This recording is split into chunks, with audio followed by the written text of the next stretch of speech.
Récemment, The Boys a organisé un appel vidéo pour les fans qui ont acheté leur deuxième album japonais, Delicious. Les fans qui ont gagné leur call ont eu la chance de discuter avec les membres pendant 15 secondes. C'est assez peu, mais l'expérience a été encore pire pour une fan en particulier. La fan en question a partagé la vidéo de l'appel, et dans cette dernière, on l'entend demander à New de faire un egyo, ce à quoi il a simplement répondu non en insistant.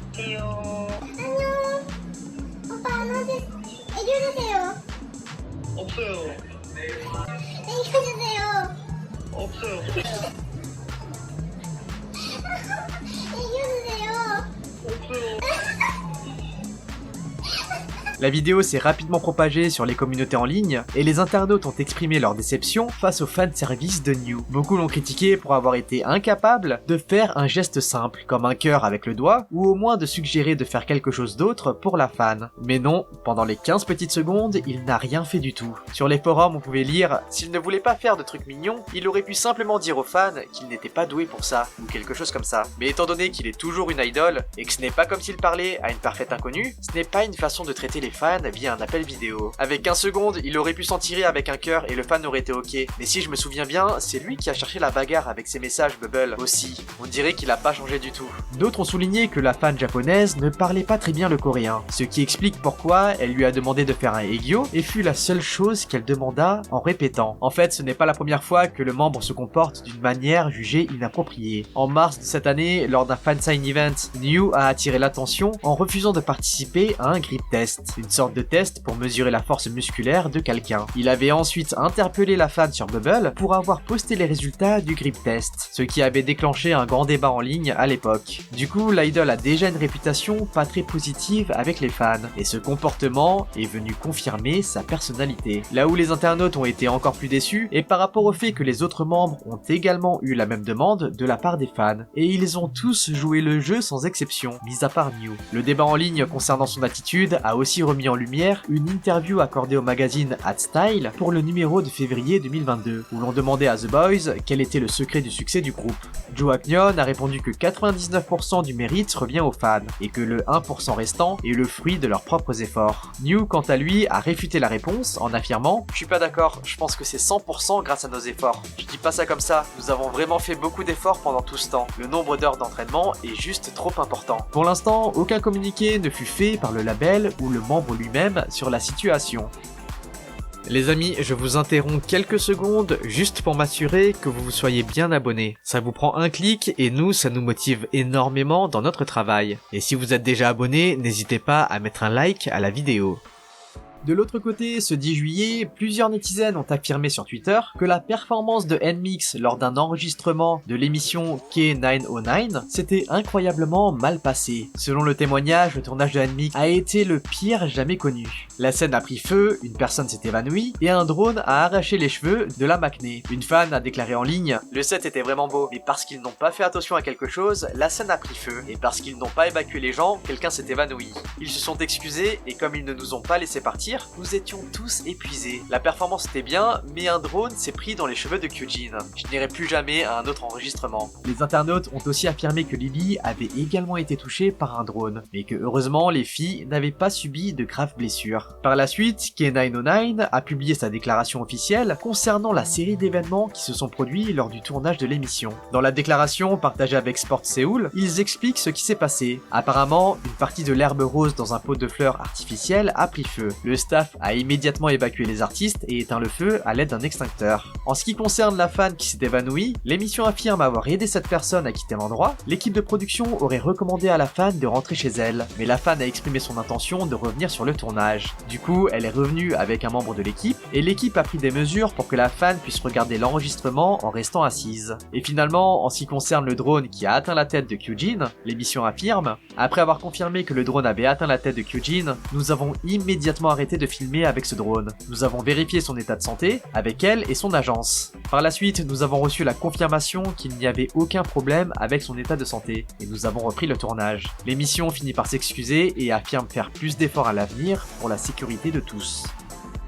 Malheureusement, NMIX n'est pas le seul à avoir souffert d'un incident. Ce 12 juillet, la réalisatrice de clips Song Seung-hee, qui était en charge de la réalisation du MV de IVE, I Am, est apparue dans l'émission de radio GOT7 Youngjae Best Friend Forever. Ce jour-là, la réalisatrice a pu discuter de plusieurs sujets, mais on a profité pour partager une anecdote sur le tournage du clip I Am. La réalisatrice a révélé: je ne crois pas que cela ait déjà été mentionné auparavant, mais Wonyoung s'est blessée sur le plateau de tournage. Elle s'est blessée au bras et a dû se faire 7 points de suture. C'est la plus grosse frayeur que j'ai eue sur un plateau de tournage. Elle a poursuivi en expliquant qu'il restait encore 2 séances de tournage, mais comme elle s'était blessée, tout le monde pensait que le tournage allait être annulé. Mais Wonyoung est allée aux urgences 2 jours de suite pour se faire recoudre, puis elle est revenue sur le plateau immédiatement pour continuer le tournage. Selon la réalisatrice, l'idol a fait preuve d'un grand professionnalisme, ne montrant aucun signe qu'elle traversait une période difficile. Elle ajouta: I Am comporte des mouvements où elles doivent utiliser leurs bras et les étendre beaucoup. J'ai eu mal en la regardant faire ces mouvements. Cela m'a fait mal de la voir réussir ses mouvements de danse avec cette blessure. Elle conclut en disant que c'est grâce à la volonté de Wonyoung que le MV a pu sortir en l'état. Sinon, il aurait fallu réadapter l'entièreté du clip si elle n'avait pas été en mesure de performer. Les internautes se disent fiers de voir à quel point l'idol a travaillé dur. Cela vient mettre en contradiction toutes les accusations de fainéantise que beaucoup d'internautes lui reprochent. D'autres s'inquiètent pour elle et demandent au staff et au label de faire attention. Cela aurait pu être beaucoup plus grave.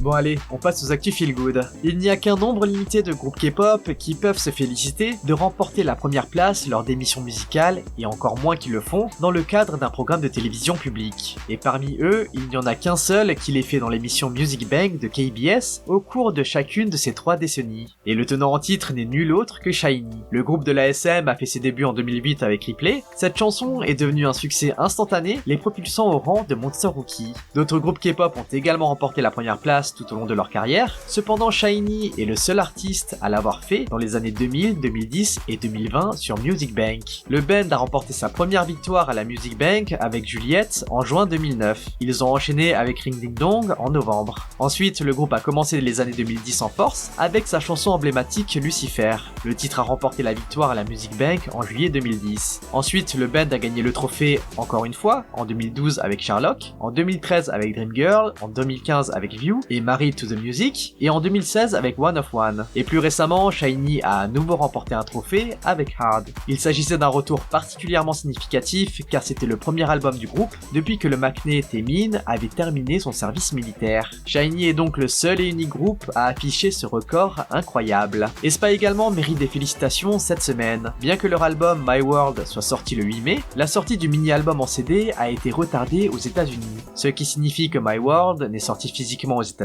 que le 30 juin. Par conséquent, le mini-album a fait son entrée dans le classement américain après près de 2 mois après sa sortie initiale. Et le 10 juillet, Billboard a annoncé que l'album avait débuté à la 9e place du Top 200 Albums. aespa est devenue l'artiste féminine de K-pop la plus rapide à placer 2 albums dans le top 10 du Billboard 200. Le groupe féminin réussit cet exploit moins de 3 ans après ses débuts, et n'est que le 3e au total, après Twice et Blackpink. Selon Luminate, My World a atteint un total de 40 000 unités vendues au cours de la semaine du 6 juillet. Le score total de l'album se compose de 39 000 ventes d'albums traditionnels et de 1000 unités d'albums équivalentes en streaming, ce qui correspond à 1,33 million de streams audio à la demande au cours de la semaine. Une très bonne nouvelle pour tous les mailles. De son côté, Odd Eye Circle n'est pas en reste. Peu après sa sortie tant attendue, le premier mini-album officiel du subunit de Luna, Version Up, s'est hissé en tête des classements iTunes dans plusieurs pays du monde. L'album s'est placé directement en première position des classements iTunes mondiaux et européens. Version Up a atteint la première place du classement iTunes dans 27 pays, dont l'Australie, le Cambodge, le Mexique, les Pays-Bas ou encore l'Espagne. Dans le même temps, la chanson titre du groupe Air Force One s'est également placée en tête du classement des chansons sur iTunes dans 9 régions. Un retour vraiment hyper positif pour les filles, malgré un contexte compliqué suite à leur départ de Blockberry Creative. L'autre nouvelle hyper positive concerne Jungkook. Il a récemment été annoncé que le nom John Jungkook a été gravé sur les murs de l'hôpital pour enfants de l'université nationale de Séoul. En fait, en avril dernier, Jungkook a fait la une des journaux pour sa généreuse donation d'1 milliard de won, qui équivaut à peu près à 800 000 €. Le don est allé directement à l'hôpital pour enfants de l'université de Séoul. C'est pourquoi le nom de l'idol figure sur les murs de l'hôpital. L'hôpital avait annoncé que les fonds seraient destinés à aider les enfants défavorisés souffrant de diverses maladies. En ligne, on pouvait lire la réaction des internautes. J'ai vu qu'il avait fait un don important aux informations auparavant. C'est bien bien de voir son nom sur la liste des grands donateurs. Donner 1 milliard de won en une fois, c'est vraiment incroyable. C'est une personne tellement gentille. Le week-end dernier, Hybe Label a publié une déclaration officielle d'excuses après qu'il ait été révélé que les agents de sécurité avaient procédé à des fouilles corporelles inappropriées sur les fans lors de la manifestation de fans de N-Team en Corée. Et récemment, de nouvelles images montrant les membres de N-Team quittant la Corée pour le Japon ont à nouveau suscité des critiques. Dans une vidéo, on voit des agents de sécurité vêtus de noir repousser brutalement des fans pour laisser passer les membres de N-Team. Dans une autre, les membres de N-Team sont protégés des fans par des grands parapluies noirs, alors qu'ils attendent d'être enregistrés pour leur vol.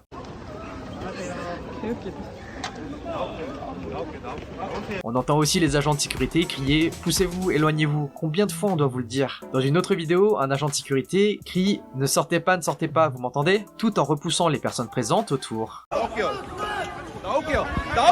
Les vidéos qui ont été publiées sur les réseaux ont rapidement attiré l'attention des internautes qui ont commencé à critiquer l'équipe de sécurité. On pouvait lire parmi les commentaires « Hybe pense que l'aéroport lui appartient. Ils ont engagé la mafia pour se pavaner dans l'aéroport et causer des troubles alors qu'il y a tant de voyageurs. D'après ce que je vois, ce sont les agents de sécurité qui causent le plus de troubles. Ils crient sur les gens à l'aéroport comme s'ils étaient les maîtres des lieux. C'est Beyoncé ou quoi? Si vous êtes si célèbre, prenez un jet privé. Ne dérangez pas les civils qui utilisent l'aéroport pour des raisons personnelles. » La majorité des internautes pensent que Hybe devrait mieux éduquer son staff, pour éviter que ces derniers causent encore plus de problèmes que certains s'asseignent. Cette semaine, l'autre préoccupation s'est tournée vers les membres de BTS. À l'occasion des 10 ans du groupe, le livre intitulé Beyond the Story 10-Year Record of BTS a été publié officiellement. Le livre retrace le parcours du groupe, englobant ses réalisations remarquables et ses souvenirs les plus chers et ses expériences les plus poignantes. Sorti le 9 juillet, le livre a reçu les éloges des fans et du grand public. Les précommandes du livre ayant débuté en mai, les fans impatients n'ont pas tardé à se plonger dans les pages captivantes qui retracent l'histoire racontée directement du point de vue des membres eux-mêmes. Et récemment, un internaute a attiré l'attention sur un passage du livre qui révèle les tensions et la concurrence auxquelles les garçons ont dû faire face au début de leur carrière. Dans l'extrait, on peut lire J-Hope dire « C'était vraiment difficile pendant la promotion de Danger. Après la sortie de notre album Dark and Wild et le retour de Danger, nous nous sommes retrouvés à assister à un programme musical qui a annoncé le gagnant numéro 1. Cela s'est produit après que nous ayons effectué une vingtaine de pré-enregistrements pour une autre émission. On nous a demandé d'être présents sur scène pour l'émission en direct, ce que nous avons fait. Cependant, à notre grande surprise, nous avons découvert que nous n'étions même pas en lice pour la place de vainqueur. V a expliqué la situation et a déclaré « Ce n'est pas grave qu'une autre équipe ait été nominée pour le numéro 1, car nous devions simplement travailler plus dur. Chaque fois que nous nous rendions à la station de diffusion, nous saluions les gens, qu'il s'agisse de nos aînés ou de nos juniors. Mais certains n'ont pas tenu compte de nos salutations, et d'autres se sont même moqués de nous parce que nous n'avions pas été nominés pour la première place, et on était quand même sur scène. » Le membre poursuit en affirmant « C'est à ce moment-là que nous nous sommes dit, il faut que nous réussissions, pour que personne ne puisse nous regarder de haut. » De nombreux fans ont été choqués par ce passage et par toutes les épreuves que BTS a dû affronter. Dans les forums en ligne, on pouvait lire « Je n'arrive pas à croire qu'ils aient vécu quelque chose comme ça. Je serais blessé aussi. Comment des idoles peuvent-elles ridiculiser d'autres idoles de la sorte? Je ne suis même pas un fan de BTS, mais je me souviens qu'on s'est moqué d'eux au début de leur carrière. » En fait, de nombreux internautes pensent que le groupe en question, s'étant moqué de BTS, n'était nul autre qu'EXO. Car au début, il est vrai qu'il y a eu pas mal de tensions entre les deux groupes. Les fandoms se vouaient une guerre sans merci, provoquant des Black Ocean lorsque ces derniers se produisaient lors de festivals. Mais certains internautes essayent de calmer le jeu en disant qu'il n'est pas nécessaire de pointer du doigt un autre groupe tant que BTS ne l'affirme pas lui-même. En tout cas, les ARMY se disent fiers de voir les garçons n'avoir rien lâché malgré les difficultés.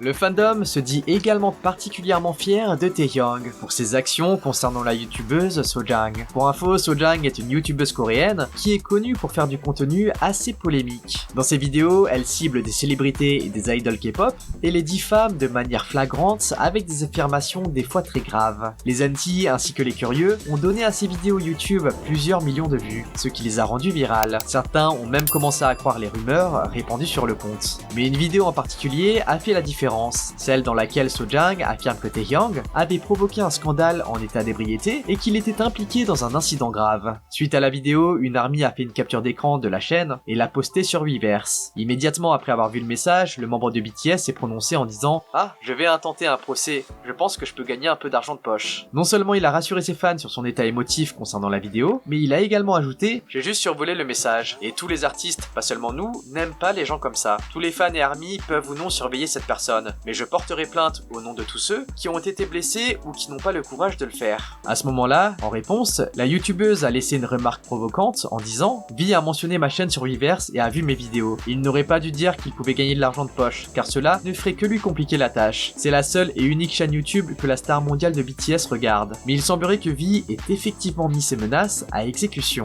Récemment, la chaîne YouTube de Sojang a été supprimée, après avoir été piratée. Un peu plus tard, l'autrice de la chaîne s'est exprimée elle-même sur Natepan. Dans son message, elle admet avoir fabriqué les accusations, propagé de fausses rumeurs, et avoir modifié les photos et les vidéos pour les adapter à son avantage. Dans son message, elle indique son vrai nom et s'excuse pour son comportement. Bonjour, je m'appelle Park Jua, et je dirige la chaîne YouTube Sojang. Depuis la première vidéo que j'ai téléchargée jusqu'au piratage de mon compte, je sais moi aussi à quel point mes vidéos étaient malveillantes. Je suis vraiment désolé pour les idoles et les acteurs qui sont apparus dans mes vidéos. Que ce soit pour l'argent ou pour les vues, j'étais folle dans les deux cas. Lorsque Vi de BTS a dit qu'il connaissait ma chaîne, j'ai agi pour attirer l'attention, et je l'ai ciblé encore plus. Je suis désolé pour ça, je suis également désolé d'avoir édité des photos et des vidéos que j'avais prises sur internet, et de les avoir utilisées pour créer des mensonges exagérés, causant ainsi une souffrance psychologique à Jang Won-young. Dans son post, l'autrice affirme que son message n'est pas dû à un quelconque procès de la part des célébrités ou de leur agence, ni à une quelconque demande de rémunération de la part des victimes, mais que c'est une prise de conscience de sa part. Elle finit par dire qu'elle va créer une nouvelle chaîne, mais qui traitera de sujets qui auront un effet positif sur les célébrités. Elle affirme également qu'elle fera don des bénéfices engendrés par sa chaîne. Pour beaucoup d'internautes, ce revirement est forcément dû au fait que Sojang ait été poursuivi pénalement, et beaucoup pensent que Vi serait derrière cela, et aurait pris les devants pour protéger tous les autres idoles victimes de la malveillance de la youtubeuse. Les armies se disent fiers de Vi et sont ravis de voir que Sojang ne pourra plus répandre de fausses rumeurs de la sorte. Et vous, qu'en pensez-vous ? Bon les amis, on se retrouve mercredi prochain pour une nouvelle actu K-pop. En attendant, lâchez votre like, abonnez-vous et activez la cloche. Allez, on se dit à toutes et bye bye.